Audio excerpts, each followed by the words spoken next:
안녕하세요. 미국 간호사 김미연입니다. 확실히 학기가 시작되니까 바쁘기는 엄청 바쁘네요. 저는 영상을 보통 주말이 가기 전에 촬영해서 올리고 싶은 마음인데 오늘은 이곳이 월요일이에요. 9월 17일 월요일이고요. 지금 제가 영상을 찍고 있는 이곳은 제가 가르치는 저희 대학원 졸업한 모교이기도 하고 또 제가 가르치고 있는 학교이기도 한 포인트 로만 네저랜 유니버시티의 랩실이고요. 이곳에서 제가 학생들을 8주 동안 한 학기에 8주 동안 가르치게 되거든요. 보시다시피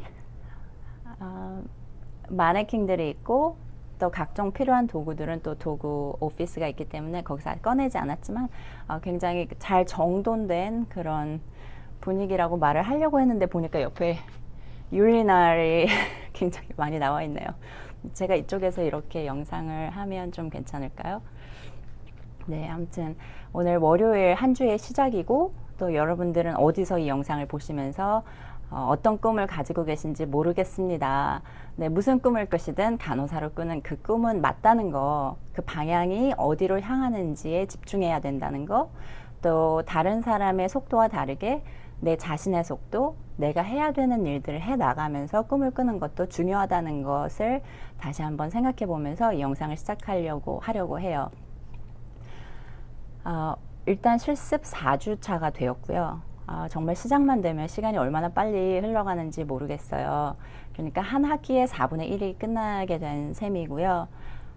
실습은 점점 더 수월해지고 학생들은 점점 더 실습지에 익숙해지기 때문에 제가 하나부터 열까지 다 이렇게 가이드 해줘야 되는 부분에서 첫째 주와 둘째 주를 시작했다면 지금은 자기 스스로 도움이 필요할 때 누구한테 어떤 도움을 구해야 되는지를 알아가고 있기 때문에 제 입장에서는 일이 수월해졌고요. 학생들 입장에서는 좀 더 자신감이 생겼다고 해야 될까요?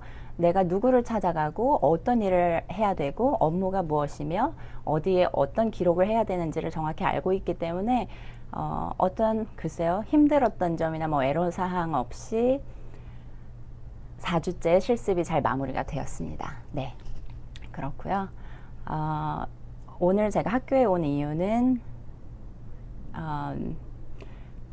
8주 가르치는 이 직업을 시작하기 전에 미팅을 갖기 위해서이고요. 10월 둘째 주부터 시작이 되고 지금 70명에서 80명 정도의 간호학과 학생들이 저의 모교에는 있거든요. 언더그래듀에이트니까 그러니까 학사를 받는 학생들이 있는데 그 학생들을 두 그룹으로 나누어서 화요일 팀이 있고 목요일 팀이 있거든요. 근데 저는 화요일 팀을 담당하고 있고요. 보통 4명에서 6명, 5명 안팎의 학생들과 수업을 하게 되고 좋은 간호사가 되는 것에 어떤 지식적인 부분도 필요하지만 실습적인 부분도 무시할 수가 없죠. 왜냐하면 book smart, 머리만 좋은 간호사는 사실은 좋은 간호를 하기는 애로사항이 있을 수 있어요. 좋은 간호를 할 수 있겠지만 애로사항이 있을 수도 있거든요. 그래서 인간관계를 하거나 직접 핸즈온 하면서 환자를 만지고 터닝하고 서포트 해줄 수 있는 그런 실질적인 몸의 기술도 필요하기 때문에 이렇게 랩실을 만들어서 뭐 정맥 주사를 놓는 연습을 하기도 하고 환자를 bed bath, 침상에서 목욕을 시키는 연습을 하기도 하고 그렇습니다. 왜 보통 마케팅 하시는 분들이 물건을 팔고 세일즈하고 하는 그런 마케팅 하시는 분들이 7번을 반복해야 구매자가 가능한 미래의 그 potential, possible 구매자가 물건을 구매하는 구매욕이 생긴다고 해요. 그래서 왜 흔히 뭐 광고도 많이 나오죠. 여기도 광고, 저기도 광고, 이메일도 보내고 아니면 전단지도 오고 그런 다양한 방법으로 7번이 반복되어 노출되었을 때 비로소 그 상품에 대해서 한번 생각해 볼까? 관심이 없던 물건이라면 한번 생각해 볼까 하는 마음이 든다고 해요. 그렇다면 간호학적 지식은 어떨까요? 몇 번을 반복하고 어떻게 반복해야 새로 받아들이게 된 지식이 온전히 내 것으로 남을 수 있을까에 대한 생각을 해봤거든요. 그래서 보통 눈으로 보는 것 한 번으로 눈으로 한 번 보게 되면 10%의 내용이 나에게 retaining 남게 된다고 해요. 근데 만약에 보면서 듣게 되면 30%에서 40%의 새로 얻게 된 지식이 나에게 남게 되고요. 만약에 보고 듣고 직접 하는 것까지 see, hear, 그리고 do 하는 것까지 세 가지 다른 루트를 통해서 반복했을 경우에 새로운 지식은 나에게 90%가량의 잔류로 남는다는 것이죠. 근데 여기서 함정은 나머지 10%라는 건데요. 반복함으로써 그 10%를 마저 메꿀 수가 있고요. 이것은 한 번 반복했을 때 이야기지 두 번 반복하면 90%가 배가 되고 또 각자가 가진 어떤 능력치나 자신이 선호하는 배움의 방법들이 다르기 때문에 그것에 따라서 얼마나 빨리 얼마나 쉽게 배우고 익힐 수 있느냐는 달라지는 것 같고요. 제가 임상 전문 간호사 CNS로 교육학적인 부분에 대한 수업을 들을 때 17번을 반복하면 온전히 내 것이 된다는 저널을 읽은 적이 있거든요. 상당히 신뢰할 만한 통계 자료를 가지고 있었던 저널로 기억을 하고요. 17번이면은 글쎄요, 쉽지 않죠. 같은 책을 17번 보고 글쎄 상상해 봤어요. 영어 그래머 책을 17번을 본다. 간호학 medsurg 북을 17번을 본다. 아니면 의학 용어를 17번을 반복해서 익힌다. 그거 정말 쉽지 않은 것 같은데 어쨌든 17번을 해도 내 것이 아니면 글쎄요 18번째는 뭔가 또 다른 방법이 필요하지 않을까요? 네, 그런 전반적인 배움에 대한 이야기를 한번 해봤고요. 이메일로 주신 내용들 중에 제가 책을 집필하게 된 이유이기도 한 내용을 이메일로 주신 분이 계세요. 지금 간호학과 4학년에 재학 중이라고 말씀하셨고 한국에 계신 분이고요. 미국 신규 간호사가 받는 첫 월급, 2주 급여는 얼마인지, 월급을 받고 미국에서 생활하는 것에 어려움이 없는지, 미국에 처음 올 때 정착할 때 얼마 정도의 돈을 들고 가야 하는지, 또 해외 간호사들 특수파트 많이 간다고 하는데 일반 병동 간호사로 가는 경우는 없는지, 임상 경험이 없어도 된다고 하지만 없으면 제약이 있을지, 또 혼자 미국에 취업 준비하는 것이 어려울지 아니면 에이전시를 통하는 것이 좋을지, 또 학교에 소속된 병원에서만 실습을 했기 때문에 다른 병원의 시스템을 경험해 볼 일이 없었는데 전반적인 병원 분위기가 궁금하다고 얘기해 주셨거든요. 그래서 정말 많은 내용이고 자세한 내용이고 해서 제가 책에 썼거든요. 다 궁금하실 내용이 아마 거의 다 있는 것 같고요. 임상 경험이 없어도 된다고 하지만 없으면 제약이 있을까요? 이 부분에 대해서 말씀을 드려볼까 해요. 저도 처음에 병원에 취업을 할 때 너싱홈에서 간호사로 일한 경력이 5년 이상이 있었고 풀타임 간호사로 일한 경력이었고요. 심지어 풀타임과 파트타임이 겹치면서 일주일에 4번, 5번 일을 한 경우도 있거든요. 그래도 현재 일하고 있는 병원에 어플라이 했을 때 낙방한 적이 있어요.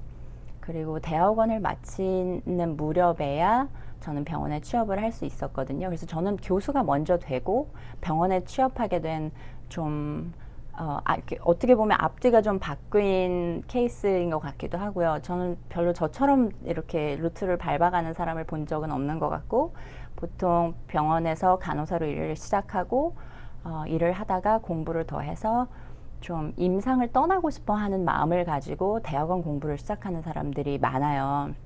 왜냐하면 간호사들은 아무래도 보통 12시간 근무를 선호하는 추세더라고요. 그럼 12시간 근무라고 하면 말이 7시부터 7시 반까지지 하루가 완전히 일을 하면서 다 소진되어 버리거든요. 그렇게 3일을 일하고 나면 3일 동안 가족과의 뭐 저녁 식사라던가 오전에 같이 커피를 마시면서 가족이 둘러앉아서 이야기를 할 수 있는 그런 퀄리티 타임을 갖기는 사실은 좀 힘들죠. 그래서 그렇게 열심히 풀타임으로 일을 했음에도 저의 너싱홈 경력은 사실은 병원 경력으로 쳐주지 않았고요. 저는 신규로 취업하게 된 경우에요. 그래서 심지어 저는 물어봤었어요. 도대체 왜 나를 뽑느냐? 지난번에도 이 병원에 지원했었는데 나를 뽑지 않았다. 근데 왜 뽑느냐고 약간 왠지 모를 억울함도 있고 볼멘 소리 하는 거죠. 그래서 좀 힘들었던 그런 시절이 생각이 나서 맨날 낙방만 하니까 사실은 그 긍정의 에너지를 킵업하기가 굉장히 힘들었던 부분이 있거든요. 그런데 그 질문에 대해서 저희 병원 CEO와 그 간호부장이 이렇게 이야기했어요. 너는 버텨냈다는 얘기를 했거든요. 그래서 널싱홈에서 상당히 오랜 기간 버텼고 또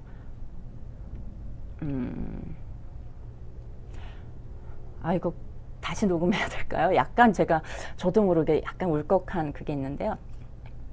그리고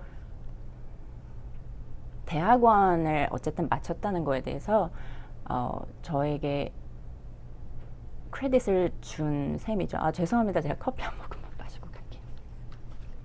네.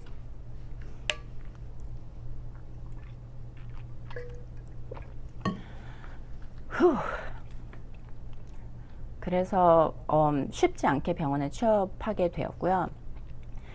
당시 저는 영주권도 있었고 미국에서 일을 하는데 또 거주하는데 합법적인 신분에 문제가 없는 상태였음에도 불구하고 병원에 취업하는 데는 널싱홈 간호사 경력만으로는 쉽지 않았어요. 그리고 널싱홈도 그냥 일반 뭐 20 몇 명, 30 몇 명 보는 그런 널싱홈이 아니었고 환자들 대부분이 호흡기에 인공호흡기에 자신의 호흡을 의지하고 있는 환자들이었기 때문에 그 굉장히 간호를 제공해야 되는 부분에 있어서 병원 못지않은 그런 인텐스한 부분이 있었거든요. 그래서 그 병동에서 서브아큐시라고 부르는 그 병동에서 일을 했던 경험도 더하기, 또 널싱홈에서 오랜 시간 버텨낸 짬밥이라고 하죠. 왜? 그거 더하기, 또 대학원에서 공부해내고 졸업했다는 것 더하기 해서 한번 기회를 줘볼까 한다 하는 이야기를 들었고요. 임상 경험이 없어도 된다고 누가 말씀하시는지는 모르겠어요. 없어도 운이 좋으면 간호사로 취업을 할 수가 있겠죠. 그런데 이제 경력이 있으신 간호사분들은 아마 그런 생각이 드실 거예요. 내가 병원에서 1년 일하지 않고 어딘가에 새로 구직해서 간호사로 일을 시작하게 된 경우와 신규로 처음 어딘가에 구직해서 일을 시작하게 된 경우에 내 간호사로서의 스킬과 또 여러 가지 상황을 다룰 수 있는 그런 능력과 또 힘든 일이 왔을 때 노련하게 경험을 바탕으로 대처해 나갈 수 있는 능력이 상당히 다르기 때문에 미국에 오실 때는 저는 경력이 있으시면 좋겠다는 개인적인 생각이고요. 만약에 없으시다면 미국에서 간호학과 공부를 하시고 병원에 취업을 하실 수 있다면 더 좋겠지만 경제적으로, 시간적으로, 또 현실적으로 그게 불가능한 경우가 많기 때문에 아마 대부분의 특히 신분적인 부분이 또 이제 연관되어 있기 때문에 그래서 대부분의 한국 간호사 선생님들이 에이전시를 통해서 신분과 취업을 해결한 상태에서 미국행을 선택하시는 게 아닌가 하는 생각이 들고요. 저는 그게 현명하다는 생각이에요. 저의 개인적인 의견입니다만 처음에 와서 신분 문제를 해결한다던가 문제를 해결한다 하면 영주권을 받는다는 결론에 도달하는 것인데요. 영주권을 제외한 다른 비자를 가지고 미국에 머물게 될 경우에는 그에 따르는 책임이 있거든요. 예를 들어서 학생 비자를 가지고 미국에 머무는 경우는 일을 할 수 있는 시간에 제약이 있고 사실은 합법적으로 일을 할 수가 없고요.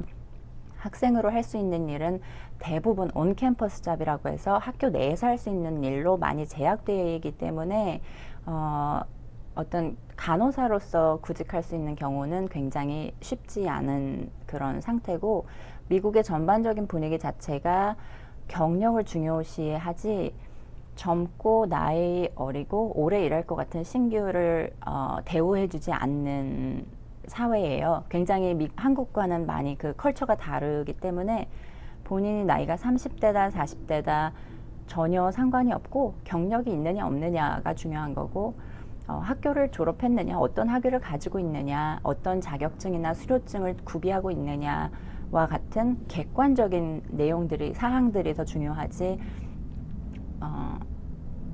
네, 그런 것들이 더 중요합니다. 제가 무슨 얘기를 하려고 했는지 잠깐 까먹었어요. 네, 그렇고 혼자 미국에 취업 준비하는 것이 어렵겠죠. 지금 제가 지난주 주말에 영상을 보시고 이제 저한테 연락을 취해 오신 한국 간호사 선생님을 한 분 만났어요.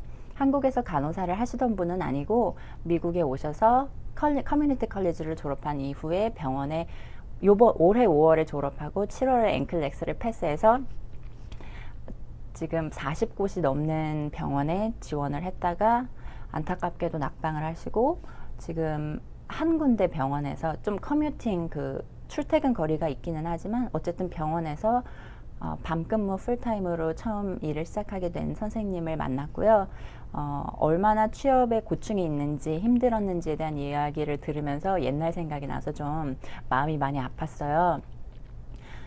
지역에 따라서 많이 차이가 있지만 제가 있는 샌디에고는 캘리포니아 자체가 사람들이 많이 사는 곳이고 살기를 선호하는 곳인데다가 남가주에서 그것도 샌디에고는 굉장히, 글쎄요, 제가 볼 때는 뭐 지상 낙원, 날씨나 아니면 사람들의 굉장히 오픈된 문화나 외국 사람들이나 외국 문화에 대한 것들을 받아들이는 것이 굉장히 자연스럽고, 실제로 외국에서 온 사람들이 다른 주의 그 프로포션에 비해서 굉장히 높고, 그래서 어딜 가나 아시안 마켓이 있고 동양인들이 눈에 띄고, 굳이 동양인이 아니어도 뭐 남미 사람 아니면 뭐 아프리카 사람, 굉장히 많은 사람들이 샌디에고를 선호하고 찾아오고, 그리고 경력이 있는 뭐 워싱턴이라던가 뉴욕이라던가 아니면 플로리다 같은 경우에 경력이 있는 선생님들이 은퇴 후에 살고 싶어 하는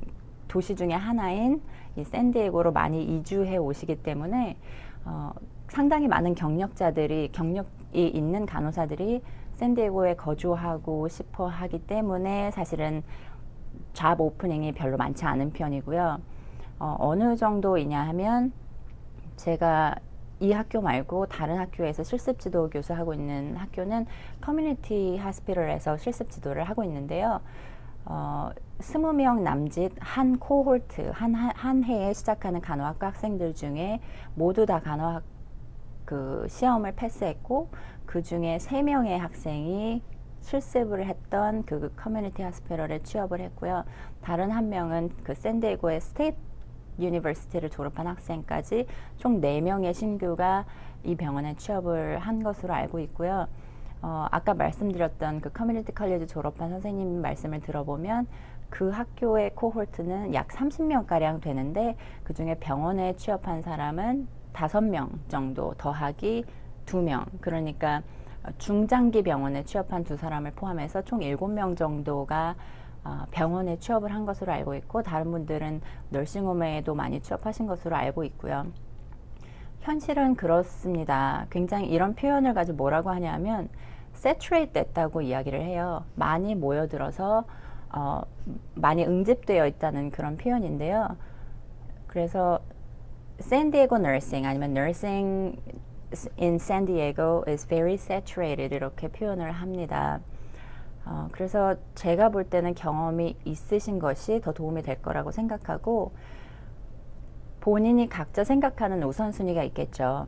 미국에 오는 것이 1번인 사람도 있을 수 있고, 자리를 다 잡고 서류나 여러 가지를 취업이나 이런 것들을 준비한 이후에 미국에 오시는 것이 우선순위이신 분들도 계실 텐데, 각자 자기가 생각하는 우선순위에 따라서 계획을 잘 세워보시면 좋겠고요. 샌디에고의 현실은 녹록지 않다는 거, 그거는 현실이니까요. 다만 취업을 했을 때 어디서든 병원에서 1년만 버티면, 그게 밤근무든 어디든 1년만 버티면 그 이후에는 사실은 자기가 어디든지 찾아서 가는데 문제가 없고요. 아무리 뭐 세트레이트 되고 간호사가 많고 다 여기 살고 싶어 하고 그렇다 해도 간호사는 꾸준히 필요하기 때문에 본인이 조금 더 내륙에 있는 조금 더 팬시하지 않은 병원에서 1년, 2년 정도 경력을 쌓다가 더 큰 메이저 병원이나 바로 바닷가가 옆에 보이는 좋은 병원에 취업하는 것도 방법이에요. 그래서 여기는 자기가 이사 온 곳에 처음부터 끝까지 머무는 것보다는 뭐랄까요, 직업적인 이유로 아니면 교육적인 이유로 사람들이 타주로 이주했다가 돌아오는 경우도 굉장히 많고요. 그리고 제가 아는 분은 40대 후반에 샌디에고 스테이트 유니버시티를 졸업해서 RN이 되신 분이 계신데 병원에 취업을 하지 못해서 워싱턴에 가서 1년 반 정도 근무를 하다 오신 것으로 알고 있고요. 좀 그런 식으로 샌디에고에서 처음 병원에 간호사로 취업하는 것은 쉽지 않은 그런 상황이라는 걸 염두해 주셨으면 좋겠고, 미국 신규 간호사가 받는 첫 월급은 32불에서 45불까지 저는 들어봤고요. 그 편차가 굉장히 심하기 때문에 같은 샌디에고에 있어도 또 시프트에 따라서 베네핏도 다르고 또 그 디퍼런셜이라고 하는데 오전 근무는 딱 정해진 그 레이트만 주지만 이브닝 근무나 나잇 근무 같은 경우는 퍼센테이지 내지는 얼마로 딱 정해진 금액을 더 챙겨주기 때문에 본인이 35불 주는 병원에 취업했어도 그 병원에서 나이트 디퍼런셜을 만약에 7불을 더 준다고 하면 시급이 42불이 되게 되는 것이고요. 그리고 그 위켄드, 주말에 근무할 경우에는 거기에 퍼센테이지를 더 붙이거나 마찬가지로 얼마의 돈이 더 붙는 그런 시급을 받게 되기 때문에 본인이 처음 제안받는 시급이 영원한 본인의 시급은 아니라는 점이고요. 그리고 1년에 한 번씩 2%에서 3%의 시급이 인상이 돼요. 처음 90일 이후에 이밸류에이션을 해서 임금을 인상해주는 병원도 있고 또 6개월 지난 다음에 한 번 더, 또 1년 지난 다음에 한 번 더, 또 그 이후에는 매년 애뉴얼리 그냥 이렇게 이밸류에이션 하고 본인의 직업 평가에 따라서 임금 인상 폭을 조정해주는 병원들도 있거든요. 그래서 딱히 얼마다라고 얘기하기는 곤란하지만 책에 표를 아예 실었어요. 샌디에고에 있는 메이저 하스피털들이 신규 간호사에게 얼마를 지급하는지. 메이저는 아니지만 취업한 학생들 중에 보통 38불에서 42불 선을 받고 준종합 병원에서 근무하는 학생들도 있고요. 그래서 각자 다 다르기 때문에 딱히 얼마라고 말씀드리기는 좀 곤란할 것 같고, 또 미국 오실 때 돈은 얼마를 들고 오셔야 될까요? 초기 정착 비용이 필요한 것은 사실이지만 홈스테이를 하느냐 아니면 렌트를 하느냐 아니면 정말 방 하나를 빌려서 방 하나 화장실 하나짜리 집을 홈스테이 하는 식으로 렌트를 하는지 굉장히 다양한 주거지를 찾아볼 수 있는 방법들이 있기 때문에 딱 이렇다 얘기하기는 좀 곤란할 것 같고요. 보통 방 하나, 화장실 하나짜리 아파트 내지는 뭐 컨도미니엄이나 이런 것이 한 1,500불에서 1,800불 정도 한 달에 렌트비가 들어가는 것으로 대략적인 이제 시장 조사를 해보니까 그 정도 되더라고요. 물론 조금 더 프리웨이에서 떨어진 곳, 또 조금 더 인랜드, 내륙에 있는 곳, 또 주위에 편의시설이 조금 없는 곳에 살면 아무래도 그 주거지에 들어가는 비용이 좀 적어지는 것은 있거든요. 그래서 그 부분은 자기 스스로 어느 정도의 희생을 감수하면서 조금 생활비를 줄이는 방법을 모디파이 해볼 수도 있을 것 같아요. 그래서 딱 얼마다 나 이 돈이 없는데 간호사로 이 돈을 메꿀 수 있을까에 대한 걱정은 본인의 생활 패턴을 모디파이 하면서 좀 불편을 감수하는 식으로도 충분히 해결해 나갈 수 있지 않을까 하는 생각이 들고, 아까 말씀드렸다시피 미국에 취업 준비하는 것을 혼자 하는 것은 정말 쉽지 않은 일인 것 같아요. 게다가 상황을 잘 모르시기 때문에, 그래서 영주권 스폰서를 해줄 수 있고 또 본인의 어떤 자격 요건이 갖추어져 있으며, 물론 스폰서 해줄 수 있다는 이야기는 병원 취업을 연계시켜 줄 수 있다는 이야기와 또 일맥상통하는데요. 그 부분이 해결이 된다고 하면 오히려 당장은 내가 옆 병원에서 일하는 간호사보다 시급이 뭐 5불, 10불 좀 덜 받는다고 해도 초반 자리 잡는 데에 마음고생하는 것은 좀 덜하지 않을까 하는 제가 안 가본 길이기 때문에 사실은 저는 마음고생 하는 길을 가본 편이거든요. 에이전시를 통하지 않고. 그래서 차라리 에이전시를 통해서 조금 손해가 있더라도 그 길을 선택해 보는 게 마음은 좀 덜 다치거나 좀 염려하고 막 이렇게 가슴 졸이는 일은 좀 덜하지 않을까 하는 생각이 들기는 합니다. 지난주 실습을 마치면서 저는 학생들이 담당해서 간호를 제공했던 환자분께 또 학생이 페어업 돼서 같이 일했던 병원에서 소속된 병원 직원 간호사에게 그 학생이 오늘 하루가 어땠는지를 물어보는 편이에요. 뭐 매일 그럴 수는 없지만 이번 주에도 마찬가지로 한 간호사에게 그런 질문을 던졌었는데요. 그 간호사가 이런 얘기를 하더라고요. 학생이 참 잘 해줬다. 내가 처음에 간호학과 학생이던 때 실습하고 교수님들에게 막 이렇게 꾸중 들으면서 배웠던 29년 전의 간호학과는 사뭇 다른 분위기에서 학생들이 수업을 듣고 배우고 익힐 수 있는 실무를 경험해 볼 수 있는 것 같아서 굉장히 개인적으로 부럽기도 하고 좋은 교육 방법이라고 생각한다는 이야기를 전해 주었어요. 항상 저희가 학생들을 보내면 너무나 반갑게 맞아주고 뭐 하나라도 더 가르쳐주고 싶어하는 그 열정이 있는 간호사였기 때문에 제가 개인적인 이야기를 잘 물어보지 않는 편인데 이번에 한번 물어봤었거든요. 그래서 간호사 한지 혹시 얼마나 됐는지 물어봐도 되겠느냐고 했더니 29년 되었다고 이야기했고 미국 사람들은 참 필터링 없이 자기 이야기를 굉장히 편하게 해주는 것이 있는데요. 47살에 두 아이를 데리고 이혼을 당하게 되었고 먹고 살 길이 막막해서 간호학을 선택했고 커뮤니티 컬리지를 마친 이후에 간호사가 되어서 49살에 간호학을 시작했다고 해요. 미국 사람이에요. 미국 사람이고 50이 다 된 나이에 한국은 한 살 더 많이 계산하잖아요. 태어나면서 한 살이 되니까. 근데 미국은 태어나면서 0살에서 빵살에서 시작을 하니까 사실은 49이지만 50에 간호학을 시작하게 됐고 그 이후에 29년째 지금 간호사로 일을 하고 있다고 하니까 계산해 보면 나이가 79세, 80세 이렇게 되는 거죠. 현역에서 굉장히 탄탄히 일을 하고 있고 자기는 자기 몸이 간호사로서 일을 하는데 협조적이지 않는 그날까지 간호사로서 일을 하고 싶다고 경제적인 이유도 그렇고 자기 정신 건강을 위해서도 그렇다고 얘기를 하더라고요. 그래서 지금 본인의 나이가 35, 45,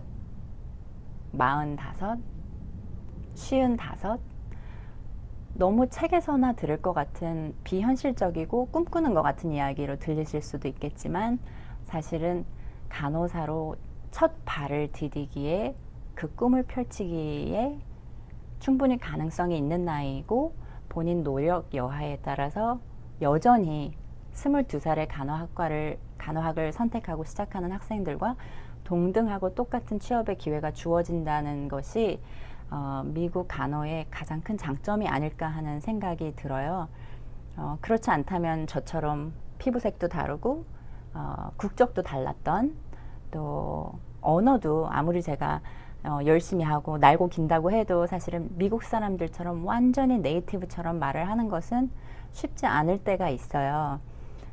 그럴 때마다 적고 영어를 꾸준히 공부하지 않으면 언어는 여전히 나한테 장벽으로 남을 수밖에 없는 이 사회에서 그래도 제가 미국인들을 가르치고 미국인들과 동료가 되고 미국인 환자에게 간호를 제공할 수 있다는 것은 아무리 단점이 많은 나라라고 하더라도 눈을 열고 오픈한 상태에서 외국 간호사들을 받아들여주는 그런 간호계의 분위기가 있다는 것만큼은 글쎄요, 그 사회적인 분위기나 뭐 이민법 정책과는 완전히 다른 분야의 변동 없는 그런 장점인 것 같아요. 강점인 것 같아요. 여기에 한국 간호사로서 한국인으로서 가지고 있는 강점들이 더해진다면 미국에 오셔서 꿈을 펼치시는 그분이 지금 영상을 보고 계시는 분이 몇 살에 어디에서 어떤 간호사의 모습이라고 해도 충분히 그 꿈을 이룰 수 있다는 것에 대한 확신을 꼭 가지셨으면 좋겠고요. 경험해보지 않으면 알 수 없는 것들이 기다리고 있습니다. 네, 저도 경험해보지 않으면 알 수 없던 것들을 현재 살고 있고요. 그래서 제목을 꿈을 살다 미국 간호사라고 부제를 넣었거든요. 언젠가는 이 영상을 보시는 분들 중에서도 꿈을 이루시고 저와는 또 다른 분야에서 간호사로서 아니면 같은 분야에서 간호사로서 자신의 꿈을 이루고 그 꿈을 더 많은 사람들과 나눌 수 있는 그런 날이 오기를 간절히 희망해 봅니다. 네. 오늘 영상은 글쎄요, 그냥 이거 영상을 올려야 될지 어찌해야 될지 모르겠네요.